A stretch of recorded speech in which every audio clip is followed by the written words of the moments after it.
Tidak ada yang keinginan kecuali untuk mencari ridho Allah. Biarkan Allah nanti yang memberi. Kalaupun umpamanya ada orang ngomong kalau pas malam Qadar itu atau Lailatul Qadar itu datang itu pohon itu runduk, tidak ada angin gitu katanya, tidak ada angin, air membeku katanya.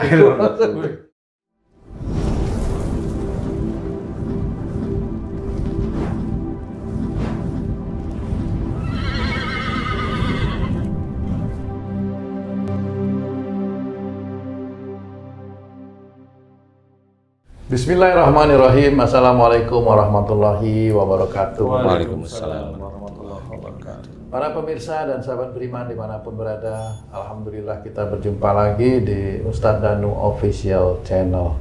Semoga kita selalu dalam lindungan Allah Subhanahu wa Ta'ala. Amin. Amin ya Rabbal Alamin.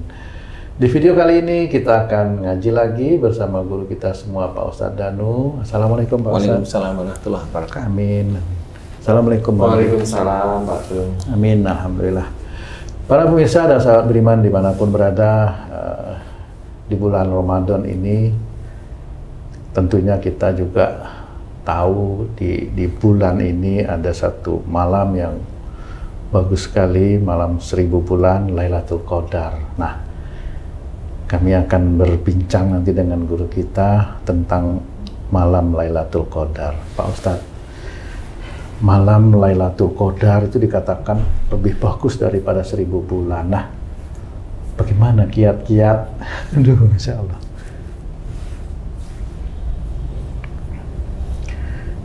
Agar kita bisa mendapatkan itu, Pak Ustadz. Gimana, Pak Ustadz? Iya. Bismillahirrahmanirrahim. Assalamualaikum warahmatullahi wabarakatuh. Waalaikumsalam warahmatullahi wabarakatuh. Amin ya Rabbal Alamin. Ya.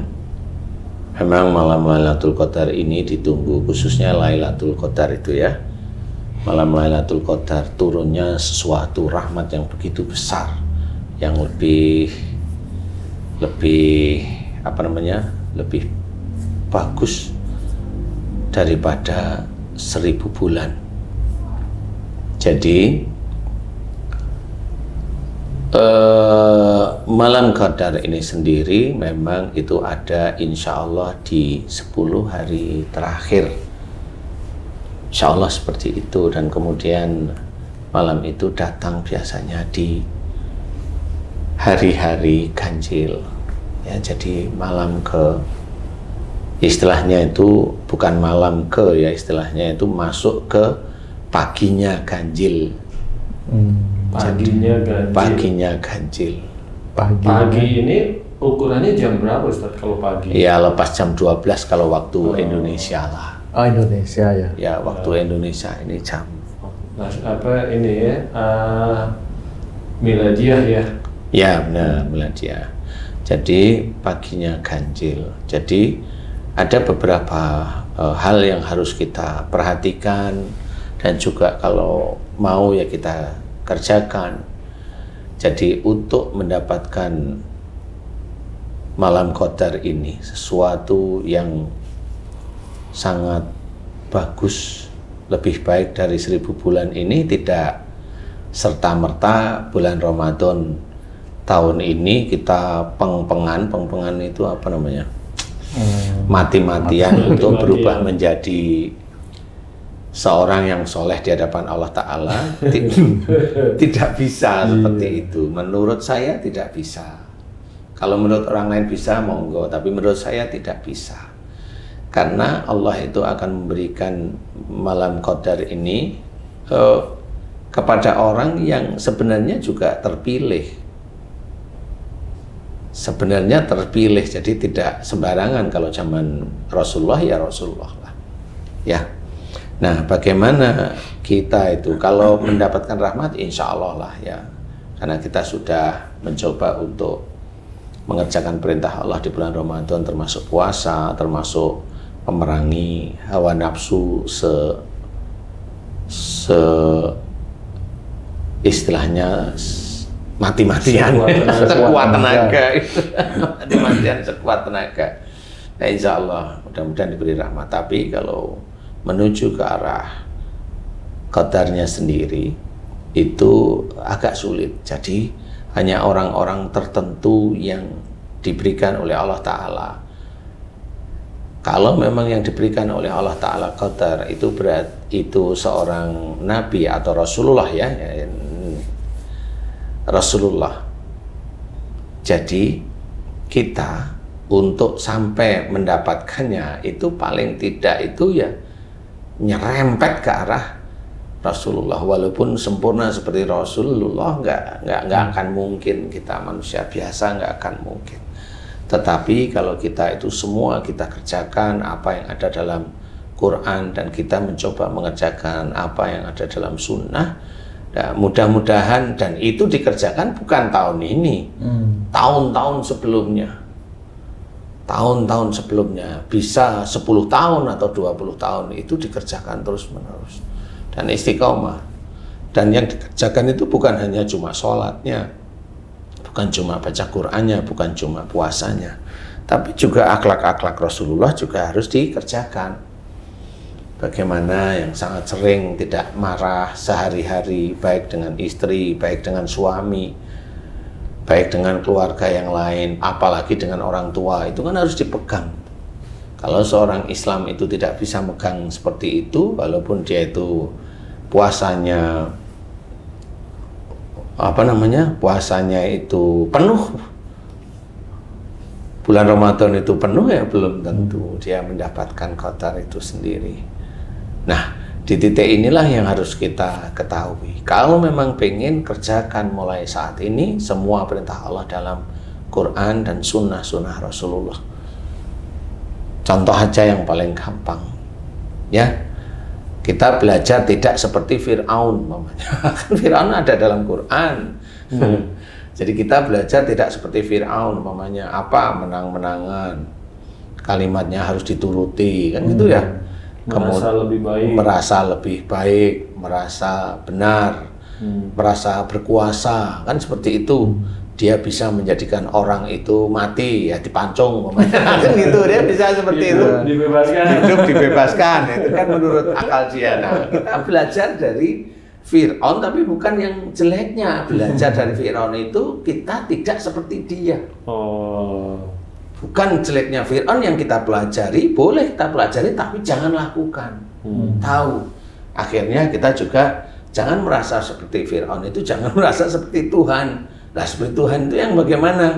Mengakui kalau dia berhasil itu, nah saya melakukan ini. Nah, itu kan seperti Tuhan sebenarnya.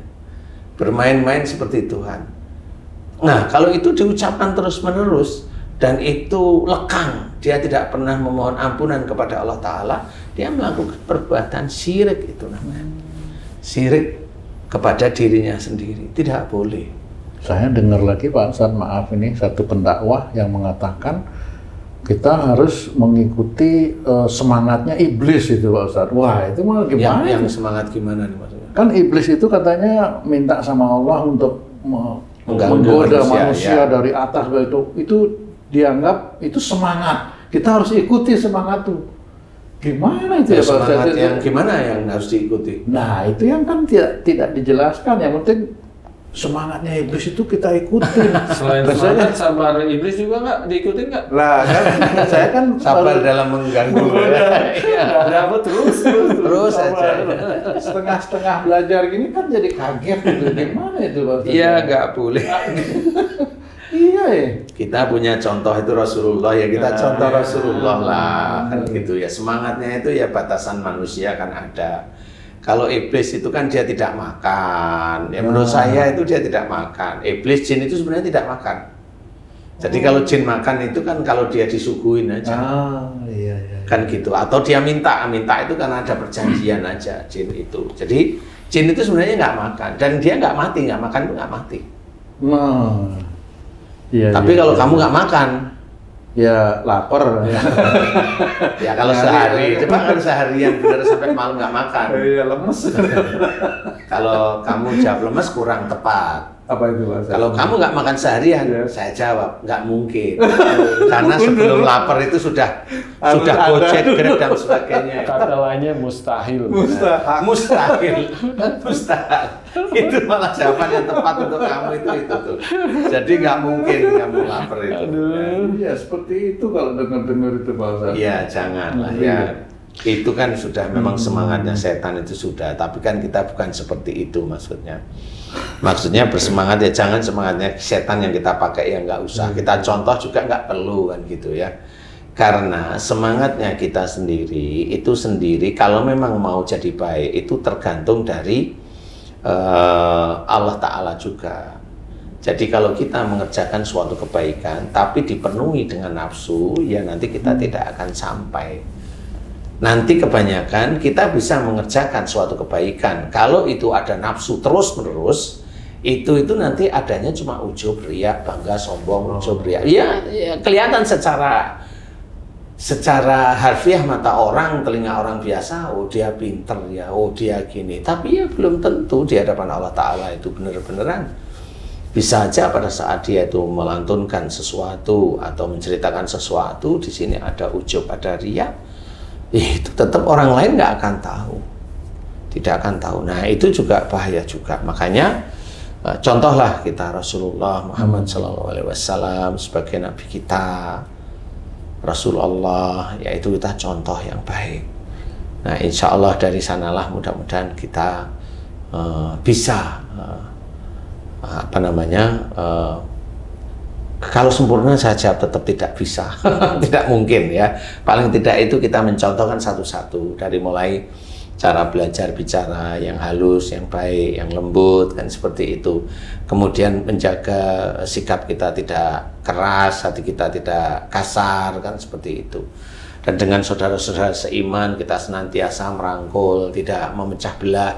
Itu kan semuanya itu ujian yang harus kita kerjakan dan itu yang memang dicontohkan oleh Rasulullah kan seperti itu. Dengan istri kita harus ngasih tahu kalau salah, kita harus tegas mengingatkan. Kalau memang salahnya kecil, tegasnya kecil aja. Kalau memang salahnya agak lumayan, ya tegasnya agak lumayan juga seperti itu.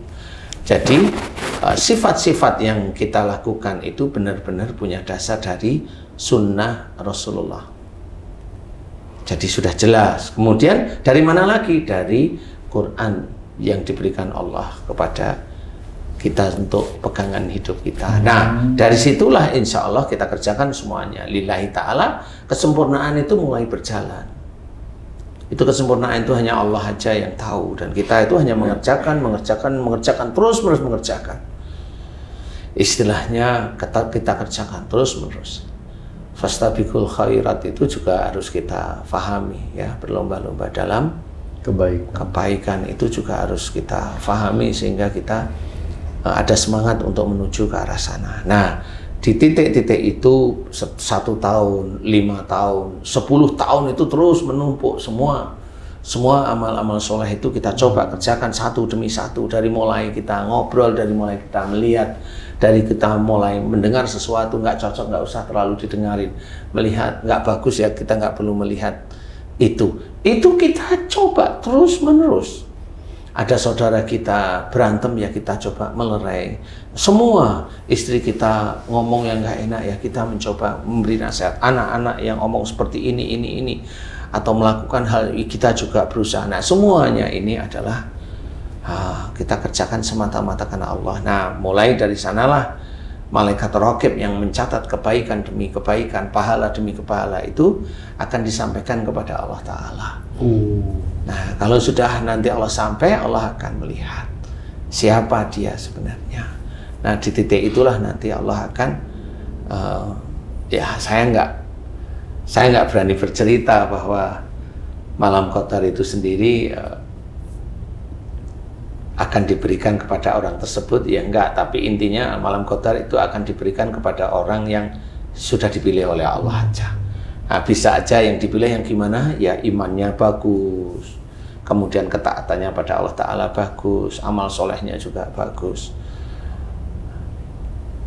dan dia benar-benar bisa istilahnya itu istilahnya bisa zuhud ya. Kalau saya boleh mengartikan itu, zuhud itu bukan berarti tidak punya uang, tapi dia punya uang tapi tetap rendah hati, tidak memandang orang yang tidak punya uang atau orang yang miskin itu dia pandang sebelah mata, tidak. Nah, salah satunya itu ya, termasuk apapun keadaannya dia belajar benar. Nah, mudah-mudahan orang yang punya tipikal seperti itu ya, barangkali kalau zaman sekarang insya Allah seperti kayak yang besok itu kalau di baiat di depan Ka'bah itu Al-Mahdi lah. Boleh saya boleh cerita itu ya seperti itu. Kalau kita mengharap malam qadar ya boleh sih. Boleh, nggak apa-apa. Banyak Ustadz yang mengharap, Ustadz biasanya kan Ustadz tadi bilang kan 10 malam terakhir, terutama yang ganjil-ganjil kan. Gitu. Nah, itu biasanya diisi dengan amalan-amalan, berbagai macam amalan Ustadz. Sebenarnya amalan yang seperti apa Ustadz yang dianjurkan Rasulullah Ustadz? Banyak sih sebenarnya amalan-amalan, sama umpamanya 10 hari terakhir coba iktikaf di masjid ya, dia harus pamit dengan istrinya, kemudian tidak boleh dalam iktikaf itu kan tidak boleh berhubungan suami istri seperti itu. Nah itu pun ya, di masjid ya, di masjid boleh di rumah ya. Janganlah kalau di rumah ini ya. Jadi pada saat di masjid dia mau apa, baca Quran boleh, kemudian evaluasi atau muhasabah boleh, qiyamulail ya, qiyamulail kan sudah di taraweh ya, jadi sudah qiyamulail itu sudah di taraweh. Jadi intinya di situ hanya muhasabah, memahami diri kita itu siapa, kemudian kalau memang paham ya coba. Manusia hidup itu kan cuma melakukan 2 perkara, satu dosa, yang satu itu ibadah kan itu. Kalau dosa cobalah mohon ampun terus menerus, itu sama, itu mengisi untuk mendekatkan diri kepada Allah Ta'ala. Kemudian apalagi yang satu, kemudian Allah mengizinkan kita melakukan perbuatan baik dan ibadah, disyukuri semuanya di situ. Jadi kita hanya muhasabah, hanya mohon ampun dan kemudian bersyukur. Tidak ada lain, tidak ada yang keinginan kecuali untuk mencari ridho Allah. Biarkan Allah nanti yang memberi. Kalaupun umpamanya ada orang ngomong kalau pas malam qadar itu atau Lailatul Qadar itu datang itu pohon itu mendung, tidak ada angin gitu katanya, tidak ada angin gitu, air membeku katanya. Itu katanya itu. Enggak juga seperti itu kan sunatullah, angin itu sunatullah, pergerakan pohon itu sunatullah. Jadi ya enggak seperti itu amat. Jadi istilahnya sama seperti kalau hadis itu sahih itu tidak akan bertabrakan dengan ayat-ayat Quran. Kalau saya seperti itu. Jadi kalau malam qadar itu turun dari Allah Ta'ala diizinkan, berarti tidak bertabrakan dengan sunatullah yang lain di muka bumi ini. Jadi sampai nanti nggak ada angin, ya enggak lah.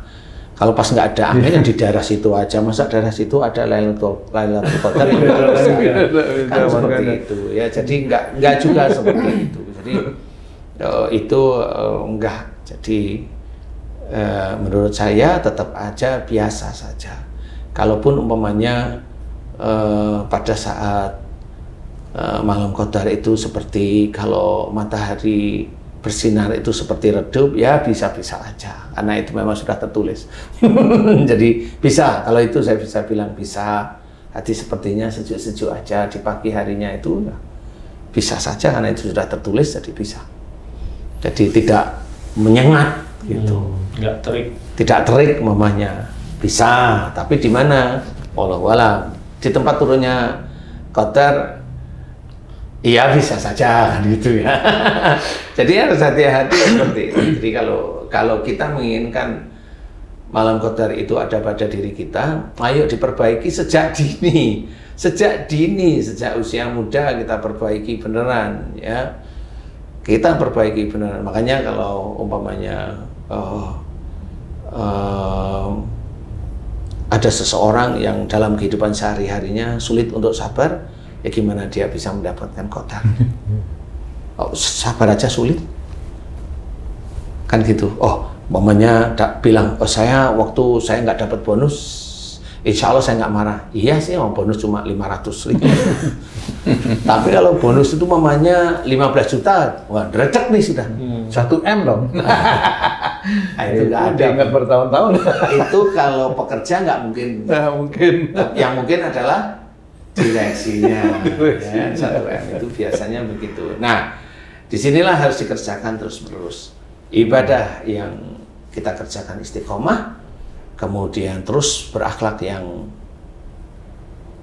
baik, mencontoh akhlak-akhlak Rasul, sunnah-sunnah dikerjakan terus-menerus, dan istiqomah terus-menerus. Setiap hari kita belajar meningkatkan ketidakbaikan menjadi lebih baik, istilahnya hijrah dari yang tidak baik menjadi baik, terus-menerus. Setiap hari itu hijrah dari yang tidak baik menjadi baik, terus-menerus. Mudah-mudahan Allah akan memberikan rahmat kepada kita. Amin. Amin ya rabbal alamin. Kalau malam qadar dapat kita, aduh saya nggak berani. Tapi kalau saya nggak berani bilang, mudah-mudahan Lailatul Qadar bisa kita dapatkan. Saya nggak berani bilang hal itu. Tapi kalau memang diinginkan, monggo diinginkan sendiri-sendiri kan gitu ya. Monggo diinginkan sendiri-sendiri. Insya Allah yang saya ketahui seperti itu. Wallahu a'lam. Alhamdulillah. Terima kasih banyak Pak Ustadz penjelasannya. Para pemirsa dan sahabat beriman dimanapun berada, demikian tadi penjelasan dari guru kita tentang Lailatul Qadar. Ini bagus sekali untuk kita renungkan bersama, ya khususnya bagi diri saya pribadi. Mudah-mudahan tayangan video kali ini bisa bermanfaat untuk meningkatkan keimanan dan ketakwaan kita kepada Allah Subhanahu wa Ta'ala. Amin ya rabbal alamin. Saya Tung pamit diri. Sampai jumpa di video kami yang lain. Wassalamualaikum warahmatullahi wabarakatuh. Waalaikumsalam warahmatullahi wabarakatuh.